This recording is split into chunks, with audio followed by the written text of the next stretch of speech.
Një ngjarje tragjike ka goditur ushtrinë amerikane gjatë një stërvitjeje ushtarake në Maroko. Autoritetet amerikane dhe forcat mbretërore të armatosura të Marokut konfirmuan se është gjetur edhe trupi i ushtares së dytë amerikane, që ishte zhdukur pranë një zone shkëmbore në Camp Dra. Viktima u identifikua si Maria Simone Collington, 19 vjeçe, pjesëtare e njësisë mbrojtjes ajrore dhe raketore të ushtrisë amerikane. Trupi i saj u gjet në një shpellë bregtetare rreth 500 metra larg vendit, ku ajo dhe një tjetër ushtarak u zhdukën gjatë stërvitjes. Pak ditë më parë ishte gjetur edhe trupi i ushtarit tjetër të zhdukur, Kendrick Lamont Key Jr. Të dy ushtarakët po merrnin pjesë në stërvitjen African Lion, manovra më e madhe ushtarake e përbashkët që përfshin forcat amerikane, aleatët e NATO-s dhe vendet partnere afrikane.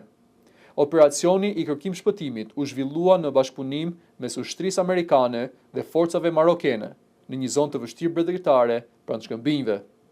Sipas autoriteteve, trupat e dy ushtarëve po transportohen drejt Shteteve të Bashkuara me avion ushtarak. Ndërkohë, hetimet vazhdojnë për të përcaktuar rrethanat e sakta të incidentit gjatë stërvitjes ushtarake në Marok.